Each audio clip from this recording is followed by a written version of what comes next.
the Hudson Library and Historical Society presents 50 Great American Places, Essential Historic Sites Across the U.S. A fascinating look at some well-known and not so well-known historic sites in all parts of America, including Hudson's own historic Clock Tower Green, featuring author Brent D. Glass, Director Emeritus, Smithsonian National Museum of American History. Recorded at the Hudson Library's Flood Meeting Room on March 10, 2016.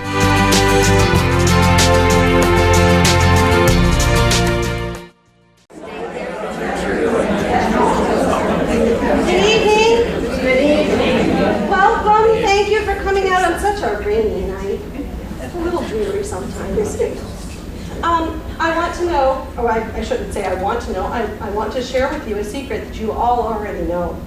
That Hudson is a wonderful, magical place. And as Hudsonites, I hope you all agree with me. Unfortunately, or fortunately, someone has found out our secret. This gentleman that is going to speak to us this evening thinks that Hudson is also a magical place. He included Hudson in his recent publication of 50 Great American Places. And he can tell you about that in a moment, but let me tell you about him. Or more importantly, let me tell you what's going on in the world. In case you don't know it, 2016 marks the 50th anniversary of the National Historic Preservation Act. That act makes preservation of historic places, whenever possible, a policy of the federal government and establishes a joint federal, state, and local partnership to carry out that mission of preserving these spaces. So it's only fitting that in 2016 we get to invite Mr. Brent Glass to the Hudson Library. Now, Mr. Glass knows a little bit about historic preservation. He is Director Emeritus of the Smithsonian's National Museum of American History. It is the world's largest museum devoted to telling the story of America. He is a national leader in preservation, in interpretation and promotion of history. He is a public historian who provides many management skills and consulting services to numerous museums throughout the world.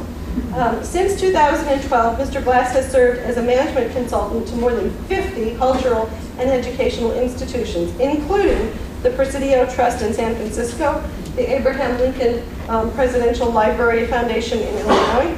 I'm working and seeing the DeVos Institute for Arts Management at the Kennedy Center, and he is currently working with several museums under development, including the Natural Museum. Get this, we're going to get a National Museum of Industrial History. That would be a fun place to visit, in Bethlehem, Pennsylvania. He also was telling me about the Sing Sing prison, which is going to establish its own museum in New York. He is currently a scholar with the Woodrow Wilson Center for International Studies. He is a trustee of Lafayette College in Easton, Pennsylvania. I asked him if he was a native Pennsylvanian, and he told me no. I'll tell you where he's from in a minute. He has lectured in many museums and public history places throughout the world, including Russia, Egypt, Serbia, Portugal, France, Germany, Italy, and the Czech Republic. He was a guest on the Colbert Show, and if that isn't enough, he was on Oprah Winfrey's show too. He earned his doctorate at the University of North Carolina, Chapel Hill, his master's in American Studies from New York University, and a bachelor's from Lafayette College. He is quite the gentleman. I have recently had dinner with him, and I got to hear a great deal about his adventures and his reading and his museums throughout the world. So, I want to tell you two more quick things. Don't forget our normal, wonderful friend, the Learned Owl, will be selling his books in the rotunda immediately after this, and there will be a reception. So please, come and have some cookies, visit with him, buy a book, or just talk about books. He'll enjoy that. Secondly, I want to thank all of you, A, for coming, and B, for supporting such lectures as this at the Hudson Library and Historical Society. And last but not least, please remember to vote on Tuesday. I think that exercising your responsibility as a citizen is most important no matter how you vote. So I'm encouraging everybody to get out and vote, despite all of the cameras and polls and telephone surveys that are obtained right now. without further ado, and he will speak to us about his current book, actually, not forthcoming. Please welcome to Hudson, Mr. Brent Wax.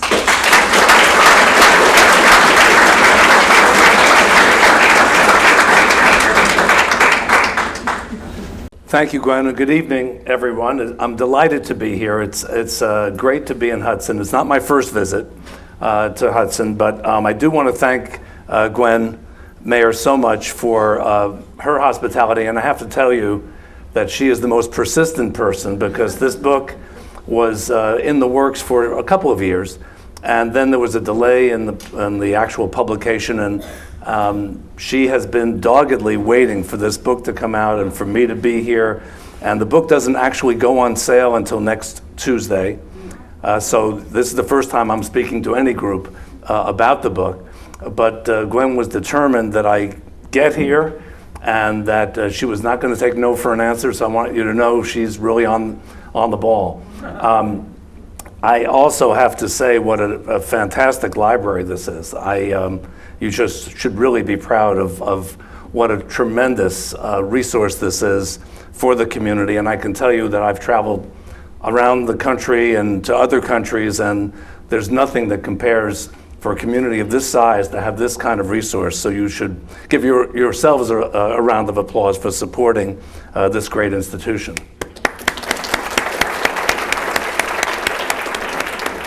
It's an honor to be here. I want to say that I don't take honors for granted. I learned early in my career that to value every honor that I receive. And early in my career, I was invited to in North Carolina, where I was a graduate student, but I had started in my career in public history, invited to speak at a county historical society. A little bit smaller than this one, but a good crowd. And I was the keynote speaker at their annual meeting. And they gave me, as a token of appreciation, a lifetime membership in the society. A lifetime membership in the society. And about a year later, I got a letter that said, your lifetime membership is expired. So I learned not to take honors for granted, and that you never know when they're going to take it back. You know? So I have had a long-term interest in Hudson. When I was a graduate student at UNC in Chapel Hill, I thought about writing my dissertation about the Western Reserve.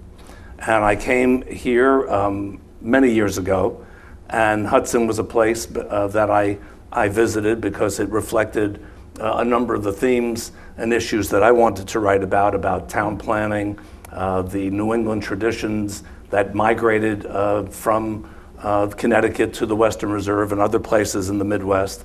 And it was an exploration for me in the history of this region. In the end, I chose to write about industrialization in the South, where I had come across a great collection related to gold mining in North Carolina. And some of you may know that North Carolina was the first state where gold was discovered in 1799, way before the Western Gold Rush. So I wrote about that, and I wrote about a community there. But I never gave up my interest in Hudson and in the history of the Western Reserve. And so when I was talking with David McCullough, who's a good friend and a member of my board at the American History Museum, and I was thinking about writing a book, and he said, what about historic sites, because you've done so much in your career in historic preservation. So I said, well, okay, I'm going to do something on 50 great American places. And he introduced me to his editor at Simon & Schuster, so that worked out fine. And one of those 50 places, as Gwen said, is Hudson, Ohio. So what I'm going to do is give you a little bit of background about this book, and then present to you about roughly half of the sites in the book. I don't want to spend the whole night talking about 50 places, but I chose I selected some images of places related to the story of freedom and the story of innovation. Those are two of the themes that run throughout the book. So why did I write this book, beside the fact that David McCullough introduced me to his publisher, which really helped quite a bit? I'm very concerned in promoting historical literacy.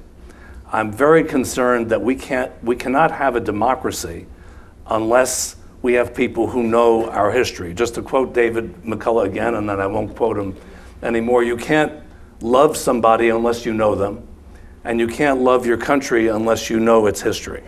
And so I wrote this as with a goal of really promoting knowledge about our history, and not necessarily remembering dates and remembering the names of battles and the order of who served as president, but what was the historical context in which events occurred? What's the connection between major places in our country and major events and people in our country's history?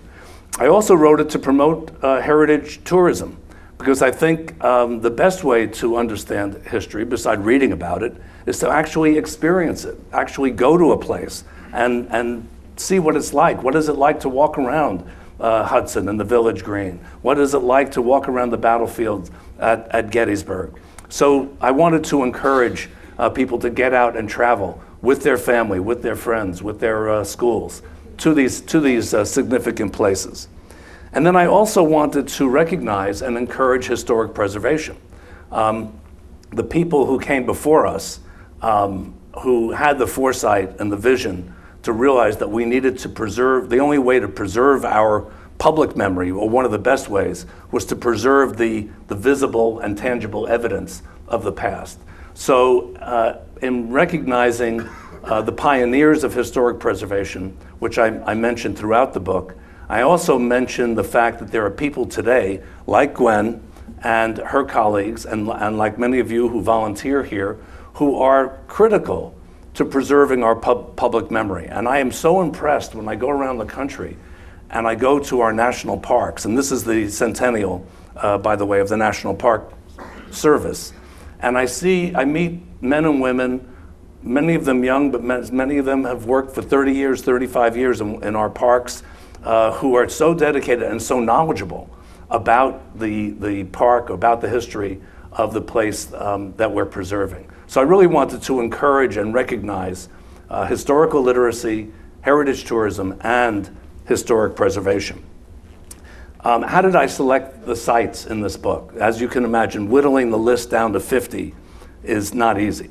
And one disclaimer I want to say, that when you see the book and it's organized by chapter, they're not listed in order of importance. And I say that because I had someone comment to me who was from a particular site out in Arizona, Mission del Javier del Bac, and he said, "Well, I'm so happy that we're more important than Monticello."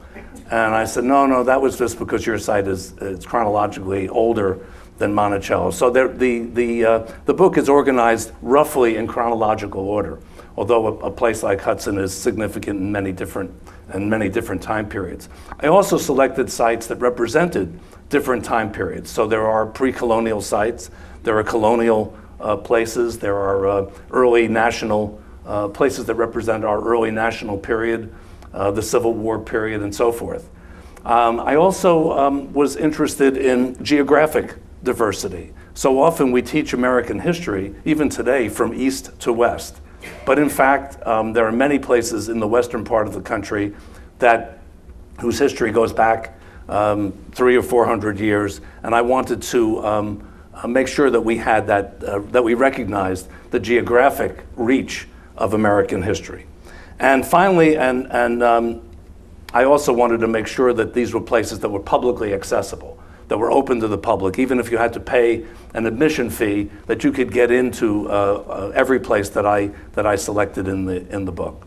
And then finally, I wanted to look at major themes in American history. And I picked 5 themes. You might pick others, but the 5 themes that jump out to me when I think about American history are as follows: freedom, war, innovation, diversity, and land. And if you want an acronym, it's FWIDL, or something like that. I hope we have time for a little conversation after and see if those themes make sense to you. And then many of the sites, many of the places in the book reflect multiple themes. So it's not in a place like Hudson, for example, you will see there are Hudson addresses a number of themes that I've just mentioned in American history.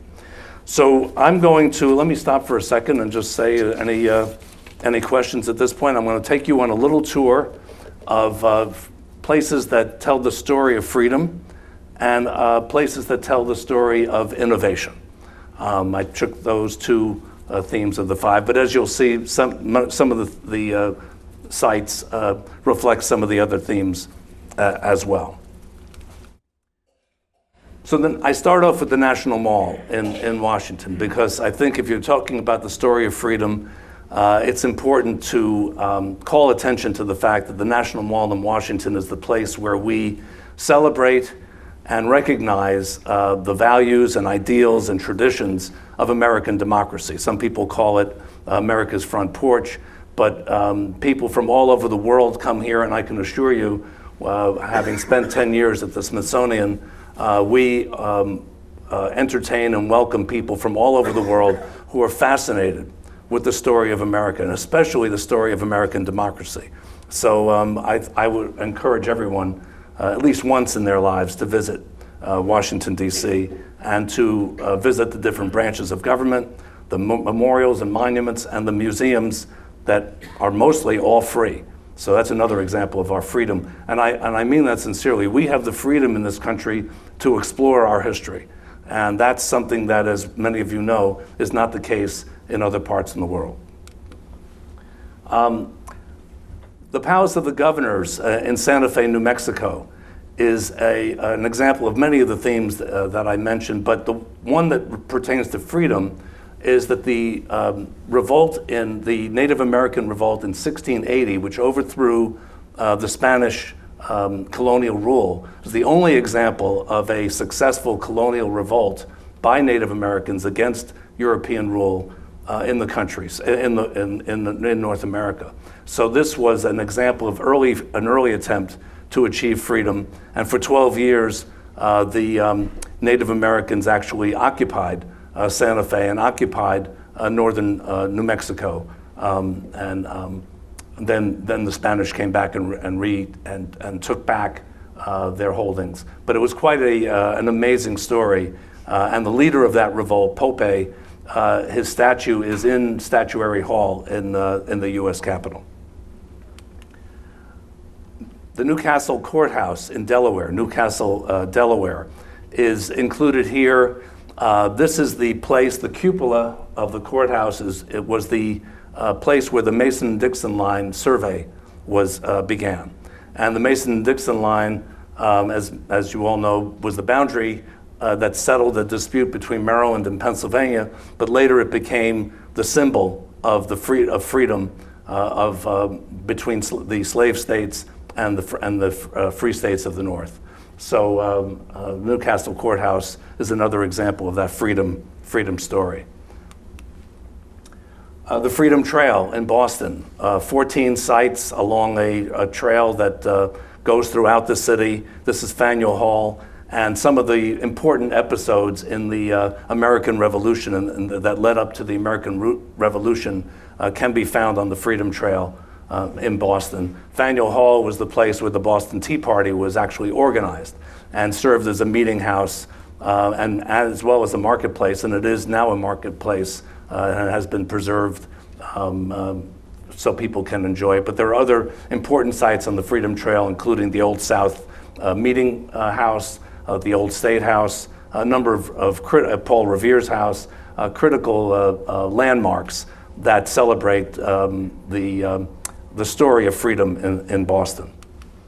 And I don't want to overlook the other major landmark to freedom in Philadelphia, the Liberty Bell. And what's interesting about the Liberty Bell to me is that when the Liberty Bell was cast in 1751, it was not called the Liberty Bell. In fact, it wasn't called the Liberty Bell until the late 1830s when some of the abolitionist newspapers adopted the bell as its symbol. Until that time, it was called the Old State House Bell. It used to be in Independence Hall, and then was removed later on. So, but the Liberty Bell is one of those great symbols of freedom, and the story of the Liberty Bell is included in my book. Monticello, outside of Charlottesville, Virginia, home of Thomas Jefferson, and at Monticello, on the grounds of Monticello, Jefferson is buried in the cemetery there. And it's interesting to me that on his tombstone, which of course he wrote, he wrote the inscription before he died, excuse me. It says that he was the author, I'm paraphrasing, the author of the Declaration of Independence, the author of the Virginia Statute of Religious Freedom, and the founder of the University of Virginia. There's no mention of being president, no mention of being vice president, Secretary of State, Ambassador to France. None of his public titles are mentioned at all, just the documents and the educational institution that he founded. And I think that's an interesting statement about Jefferson. And more recently, the Thomas Jefferson Foundation that manages Monticello has done quite a bit on the subject of freedom and slavery and Jefferson's very complicated relationship with those issues. We have at the Smithsonian the writing table on which Jefferson wrote the first draft of the Declaration of Independence. And he saved that piece of furniture and gave it to his granddaughter and wrote a note that's attached at the bottom in which he talks about this relic that symbolizes and is associated with our great Charter of Independence. So I think Jefferson is one of those people who deserves recognition for his role in American freedom, in spite of the contradiction that we've all read about and his complicated relationship with slavery. New Harmony, Indiana. Has anybody ever been to New Harmony? It's a remarkable place, and religious freedom in this country is one of the great stories of America. The Harmonists were German separatists, pietists from Germany. They settled in Pennsylvania at first in the early 19th century. Then they moved to Indiana, and they were very successful. They manufactured textiles. They had silk manufacturing. They had a granary. They were industrious. They were phenomenally successful. They believed in celibacy, however, and therefore they had a hard time reproducing their community. So that was one one feature that they hadn't really thought through all the way, but they in 1815 they moved to New Harmony, Indiana. Then 1825 they sold the property to another communal visionary, Robert Owen, who was from a textile manufacturer from England. And Robert Owen's attempt at a communal society was not a religious society, and it was a failure. And then the Harmonists moved back to Pennsylvania, and if you ever go up to around the Pittsburgh area, in the town of Ambridge, there's a town called Old Economy, or there's a site called Old Economy, and that was the last place where the Harmonists settled. And they remained an active communal society until the really beginning of the 20th century. And then the Commonwealth of Pennsylvania, where I worked for many years before going to the Smithsonian, acquired that site, and it's preserved and open to the public today. New Harmony, Indiana is a remarkable place to visit. It's a living history museum and outdoor museum with a number of important architectural landmarks that were recently built. Philip Johnson designed a roofless church in New Harmony. Richard Meyer designed the Athenaeum Visitor Center. There's a garden dedicated to Paul Tillich. It's quite an interesting place to visit, and also a great symbol of religious freedom in this country. Seneca Falls, New York, and we're in Women's History Month this month, so it's important to recognize the amazing story of Elizabeth Cady Stanton and her associates, Lucretia Mott and several other people, who organized the convention. Now imagine this. In July 1848, There's no telephone, no fax machines, no email, no cell phones. On 2 weeks, they're sitting at tea. Lucretia Mott is visiting her sister nearby in nearby Seneca Falls. And Elizabeth Cady Stanton is there, and they're having tea, and they said, you know, it's really time for us to have a convention and demand the rights of women. On 2 weeks' notice, they send out the word, they put an announcement in the newspaper, and 300 people show up. Now, how long did it take, Gwen, how long did it take to advertise to make sure we got an audience today for this talk? I mean, people turned out, and they came, and they passed and adopted what was called the Declaration of Sentiments. And one of the most controversial elements or controversial points in the Declaration of Sentiments was that women should have the right to vote. And as many of you know, it took another 70 years, almost 75 years before there was an amendment to the Constitution, but this is where it started. And that little chapel, which has been restored by the National Park Service, the Wesleyan Chapel, is where they met in the summer of 1848. And on the right is Elizabeth Cady Stanton's home, which is also owned by the National Park Service. And a few miles east of Seneca Falls is the town of Auburn, which is where Harriet Tubman lived the last 50 years of her life. And the famous conductor on the Underground Railroad, she bought the land for her house from William Seward, who was Lincoln's Secretary of State and a strong abolitionist, and his home is meticulously preserved. It has never been owned by anyone but the Seward family, and it's open to the public. So if you're ever up in the Finger Lakes region of New York, this is a place to see, and again, a great landmark of American freedom. Have to include Hudson. I'm not going to, I was going to save this for the end, but then I thought I wasn't going to tease you too much. But I think Hudson, you all know the story and the association with John Brown, but even before John Brown became prominent, Hudson was already a major stop on the Underground Railroad. It's a major site in the American freedom story. Gettysburg is associated, of course, with the famous Battle of Gettysburg, but it's also the place where Abraham Lincoln announced in his Gettysburg Address that the Civil War was not only going to be about preserving the Union, but was going to give America a new birth of freedom. And he transformed the American Civil War from a war to preserve the Union to a war that was going to end slavery. And so Gettysburg is included in my sites, and obviously it addresses a number of themes in addition to the story of freedom. The Minidoka Relocation Center in southern Idaho. This was one of the Japanese, we call them internment camps. Now it's more referred to as a prison camp, because it really was a prison for almost 13,000 Japanese Americans during World War II.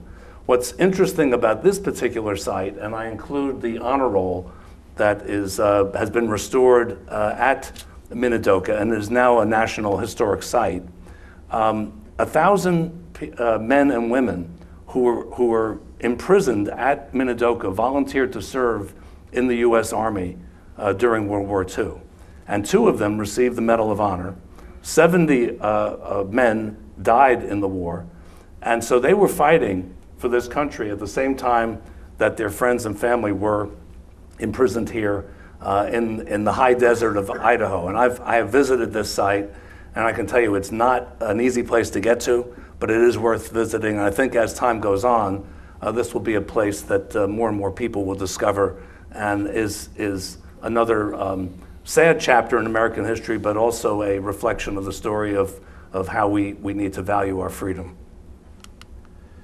The birth home of Martin Luther King in Atlanta and the Ebenezer Baptist Church, where he preached for a number of years, is another one of the sites that I include in my book. You may not know this, but Martin Luther King, when he was born, does anyone know what his name was? At birth, he was given the name Michael King. And for 5 years, until he was 5 years old, and his father was named Michael King.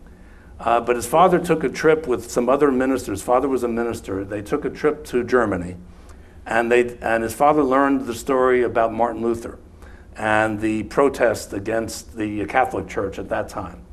And he came home, and he was so inspired by that visit that he changed his name, and he changed his son's name too. So I think that's one of these little tidbits of history that, to me, explains something about how the family and how he became committed to civil rights in his lifetime. Another civil rights landmark is the Central High School in Little Rock, Arkansas. And this is an operating high school, but the National Park Service actually has a visitor center across the street from the school, and offers tours on a scheduled basis to visitors. And the students and faculty at this school have become almost ambassadors for telling this story of this chapter in the civil rights movement. It's interesting that the first graduating class of the students who had desegregated the high school, the first senior to graduate, Martin Luther King, was in the audience when that class graduated. So I think there's a strong connection there. So those are the sites of freedom that are in 50 Great American Places. I want to take you now on a trip around the country to sites of innovation. Slater Mill, the first textile mill in this country in Pawtucket, Rhode Island, 1792. Samuel Slater was a English management trainee who had memorized how the English mills were set up and how power was transmitted to the machinery, how the machines could be arranged efficiently. And because at that time it was an intellectual property issue, and the British were not letting the Americans have access to how to set up their own industry. So Samuel Slater, with the backing of several entrepreneurs and financiers, established the first textile mill, and this is open to the public and really well worth the visit. And it's one of those sites of innovation and technology. Light is not great here, but this is Mount Clair Shops is in Baltimore, the Baltimore and Ohio Railroad Museum in Southwest Baltimore. Tremendous collection of locomotives and rolling stock, and some of the buildings associated with the repair shops of the Baltimore and Ohio Railroad. Arguably our first major railroad, and railroading was the defining technology. The steam engine and railroads were the defining technology of the 19th century. Railroads changed everything. They changed our sense of time, sense of place, the whole concept of time zones, of standard time. All that came from the railroads. And really, the railroads were responsible for creating modern America, in my opinion. And the technological achievement of the railroads and the efficiency of railroading is something that I have come to appreciate. A steel wheel on a steel rail is still the most efficient form of power and motion that has ever been invented. So I tell the story in the chapter on the B&O Railroad that began in Baltimore in 1828. This building is from the 1880s and is a magnificent structure. Thomas Edison's laboratory, managed and owned by the National Park Service in West Orange, New Jersey. This was the last of Edison's his laboratories, really the beginning of research and development in this country. Obviously, Edison has a strong connection to Ohio. So, but I think Edison remains a major figure in American history. The World's Columbian Exposition. I learned something tonight from Gwen. I was not aware of the connection of Mr. Ellsworth to as a financier of the World's Columbia Exposition in Chicago. This was a place that So many inventions and so many new examples of technology and innovation were on display. But probably the biggest influence of the World's Columbian Exposition was on the field of urban planning. And really the city planning, City Beautiful movement began as a result of the World's Columbian Exposition. The Wright Brothers National Memorial in Kitty Hawk, North Carolina, Kill Devil Hills. The Wright brothers are getting quite a bit of attention this year thanks to David McCullough. And their innovation and their pioneering in controlled flight brought in the age of aviation. And so we recognize them as pioneers of innovation and technology. Grand Central Terminal in New York City, a landmark that really transformed New York, Midtown Manhattan. When it opened in 1913, it was the single most important factor in creating Midtown Manhattan as we know it today. There was a city within a city in the terminal, but outside the terminal, the New York Central Railroad had acquired enough property to create what they call Terminal City. And many of the hotels, such as the Waldorf Astoria and some of the major office buildings, were built as a result of Grand Central Terminal and bringing business and tourists and commuters into New York City. Another innovation of America are the movies. And Warner Brothers Studio outside of Los Angeles is open to the public. They have a wonderful museum there where you can see many of the costumes and props of our favorite movies. This is the Midwest town lot. It looks like a scene out of Hudson, Ohio, actually.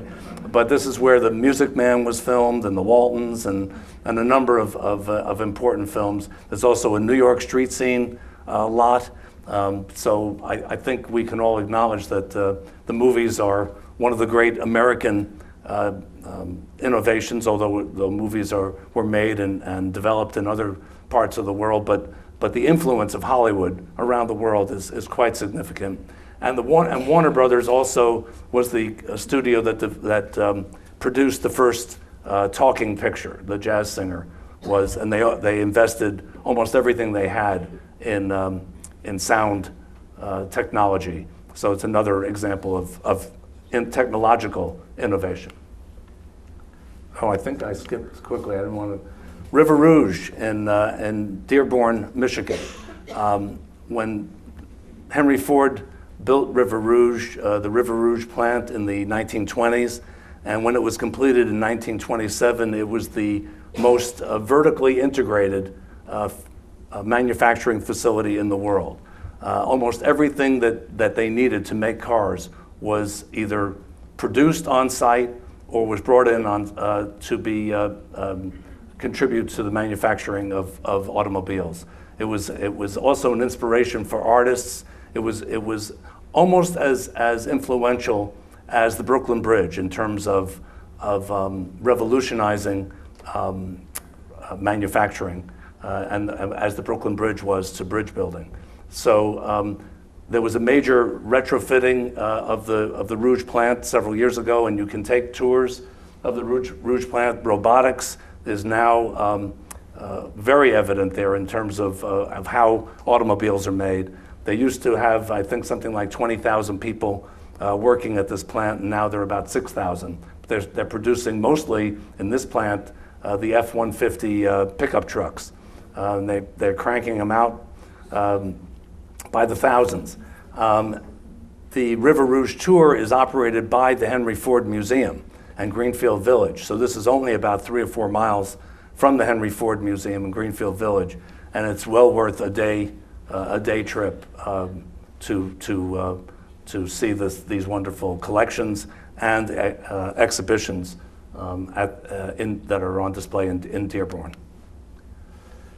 Hoover Dam just outside of Las Vegas in Nevada. on the border of Nevada and Arizona. When Franklin Delano Roosevelt came to dedicate the Hoover Dam in 1935, he refused to call it the Hoover Dam. He only called it the Boulder Dam. And it took an act of Congress in 1947 to actually officially name it the Hoover Dam. But it was a wonder of technology when it opened and when it went into operation in 1935, with flood control, electrical power, irrigation, water for irrigation and domestic use. Now the damming of the Colorado River has come into question because there's not enough water in the Southwest. And it's now being reconsidered as whether this was the best policy, but that's something for another slide talk. But I will.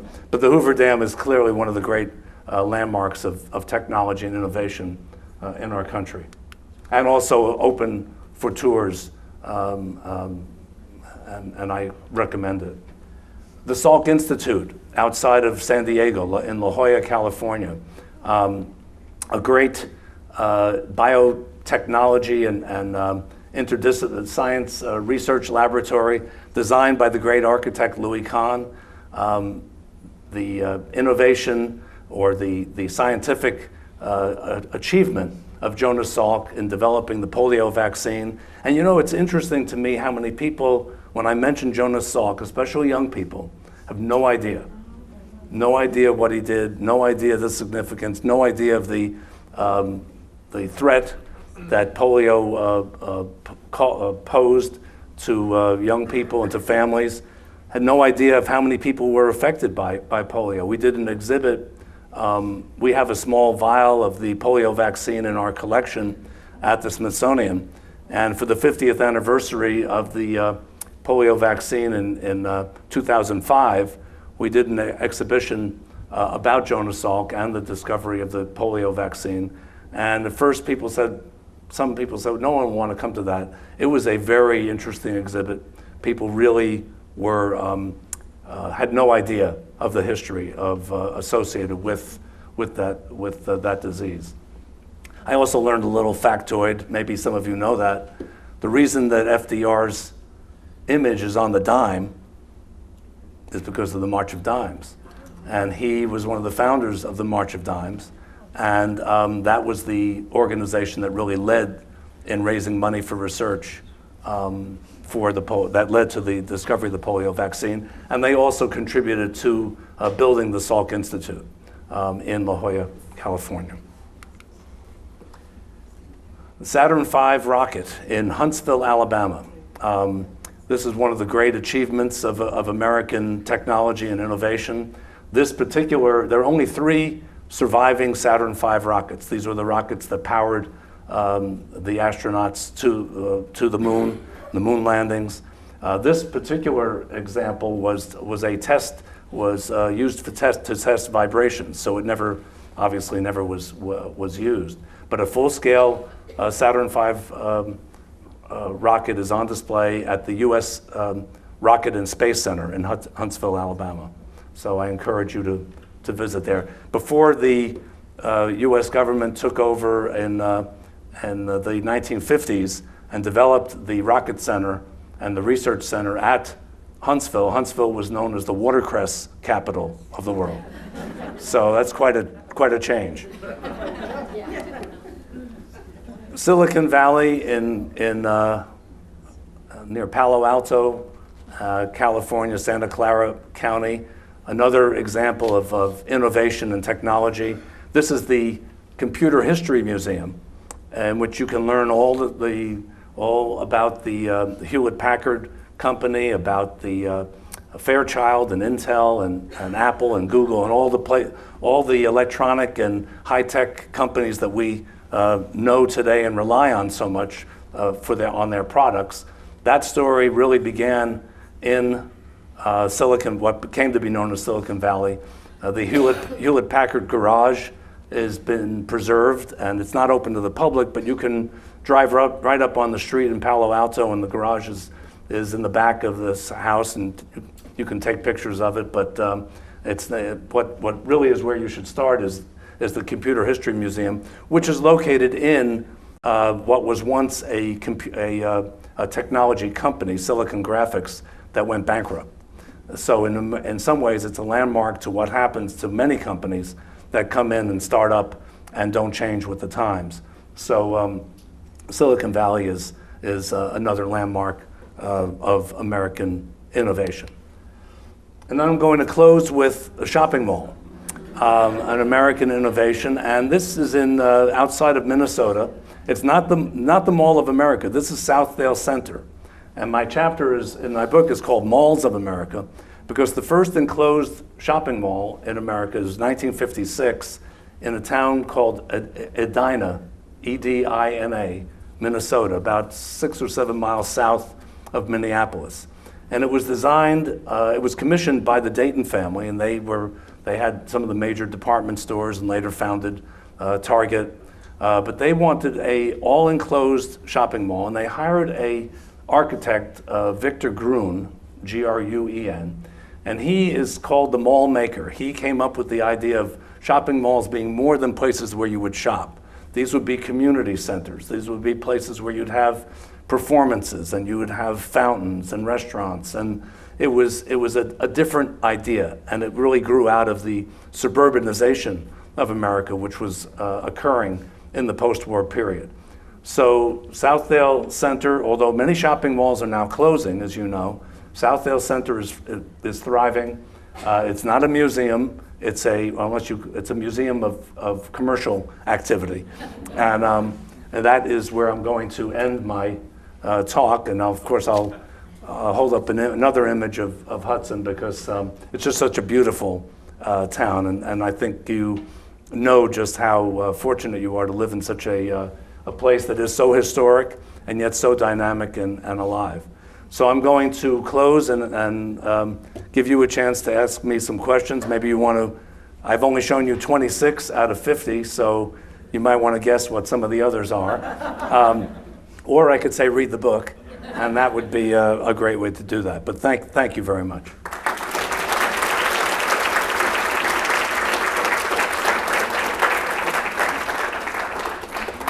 Any comments or questions? What did I miss? Now, come on, I know you all, you're not that shy. Yes, here.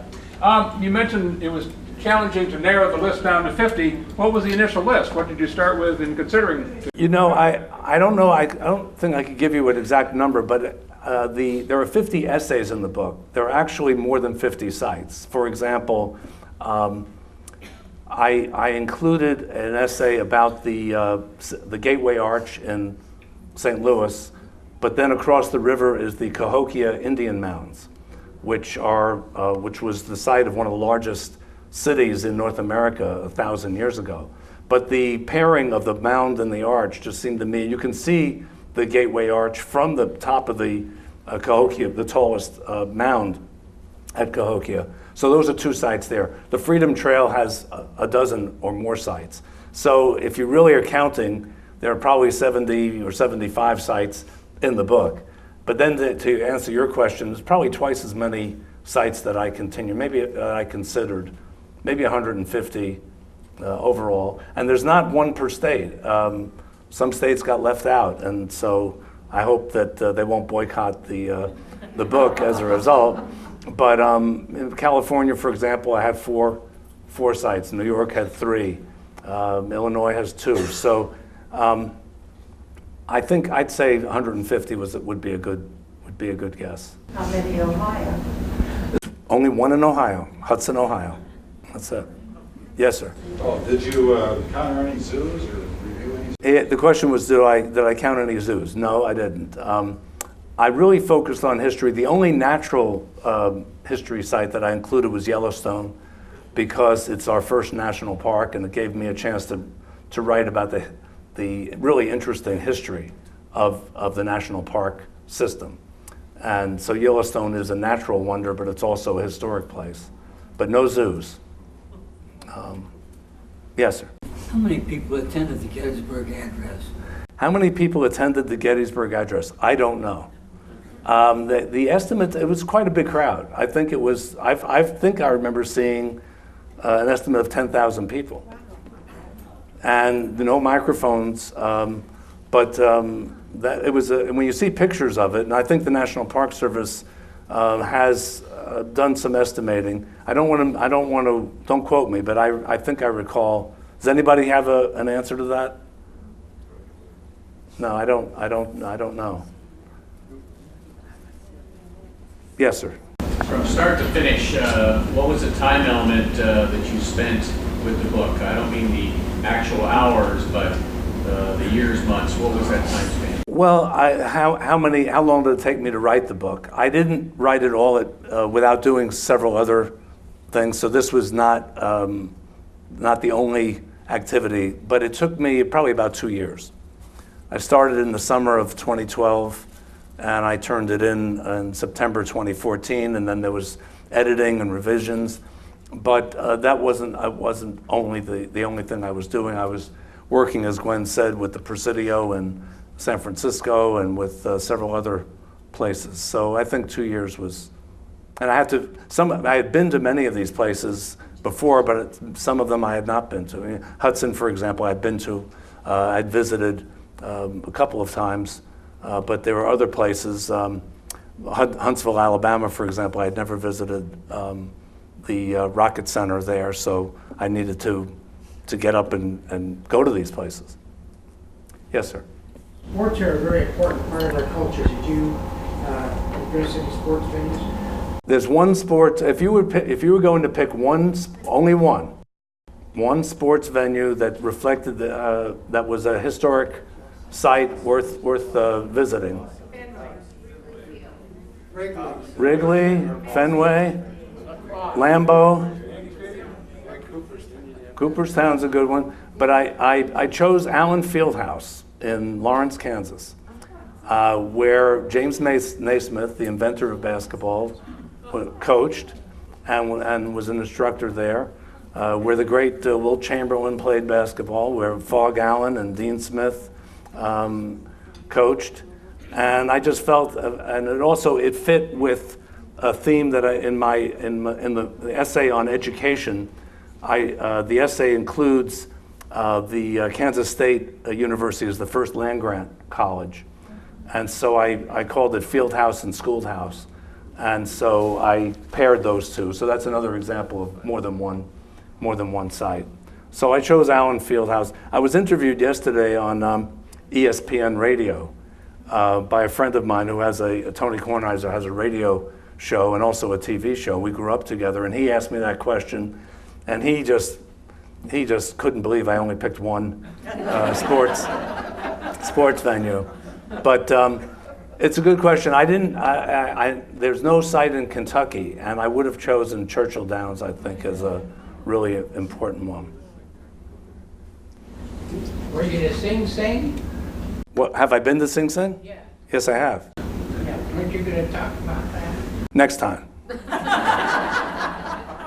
No, Sing Sing, yes, ma'am. The site in New Harmony, Indiana, are they related to the Shakers? No, they're entirely different. The Shakers were English. The Harmonists were German. They have some of the similar history and some similar beliefs, but they are not, and they were celibate, but they're not connected in any way. The Harmonists were also abolitionists. They were, and that's one of the reasons they moved a couple of times, is that their neighbors didn't always share their abolitionist philosophy, but they also were considered strange in other ways. They held their property communally. No one owned any of the property. So the history of communal societies in this country is not as well known, and but they were probably the most successful economically, the most successful communal society in the country. Yes, sir. Can't keep moving. Well, I'm not exactly sure. I think they moved every 10 years until they settled in Ambridge, Pennsylvania, and then they stopped.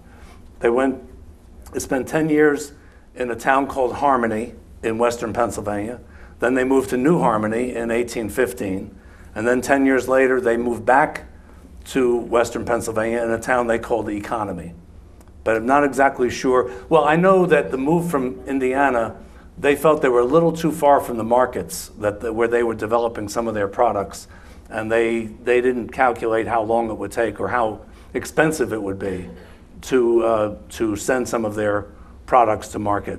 Plus, they were not as warmly received because of their abolitionist views and their religious practices. So they moved back to Pennsylvania, which had a reputation of being more tolerant toward a number of these groups like the Moravians and some of the other, the Amish and Mennonites, all were settling in rural areas of Pennsylvania.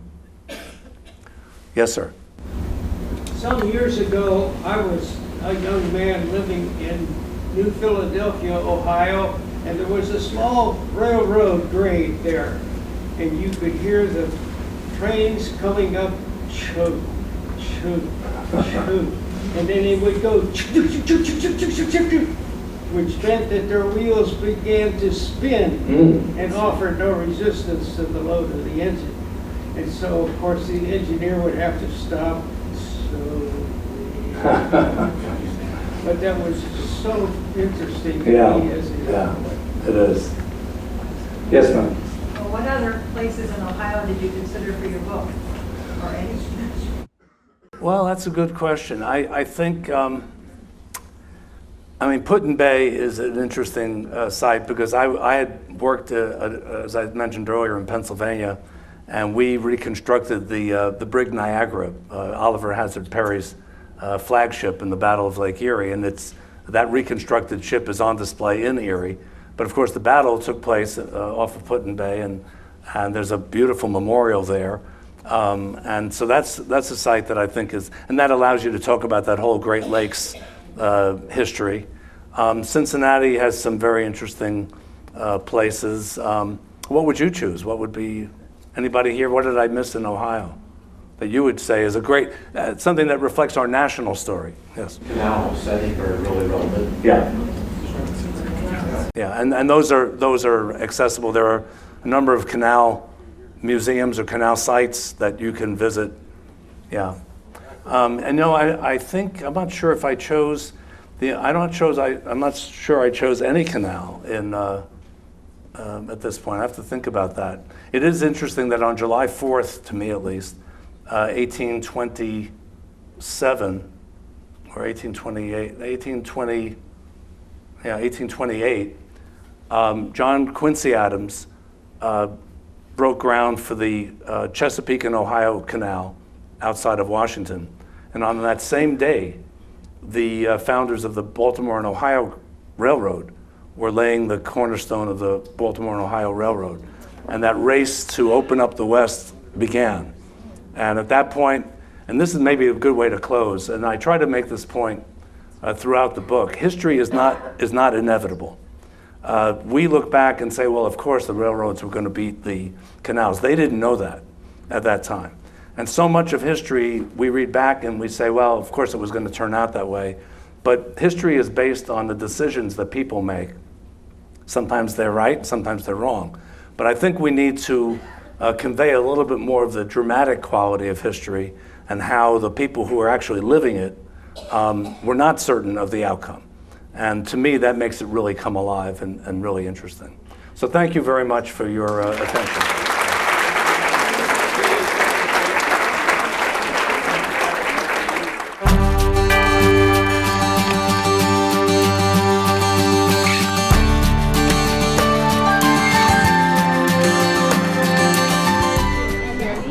Nice to meet you.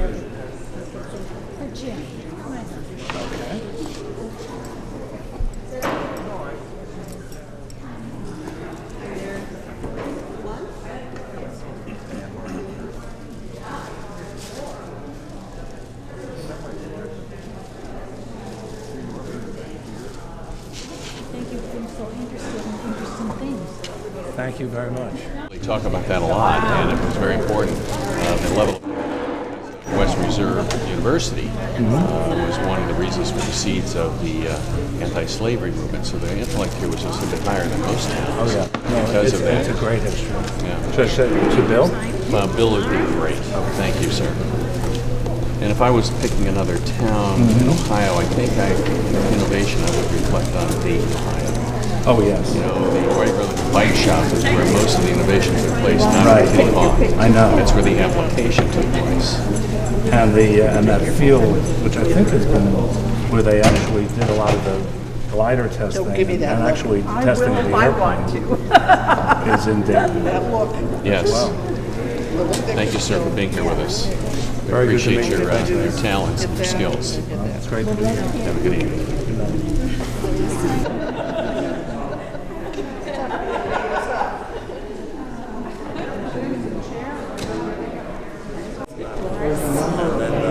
Grew up there and then went to Wesleyan College and then NYU and North Carolina.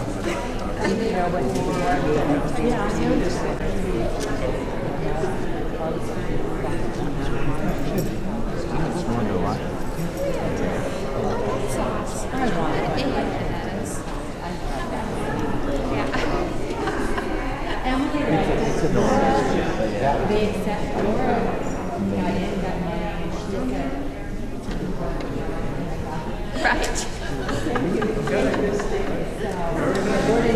Great audience.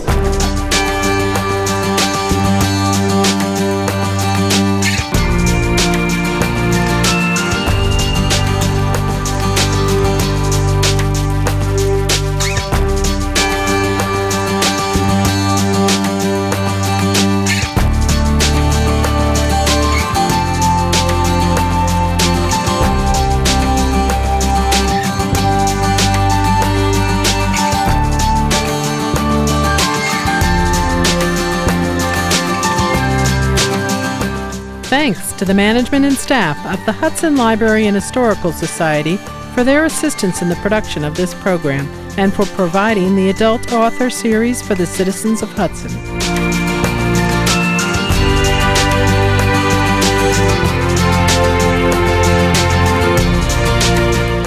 For a DVD or Blu-ray copy of this or any HCTV program, contact Hudson Cable Television at 330-653-2500 or via email at hctv@hudson.oh.us.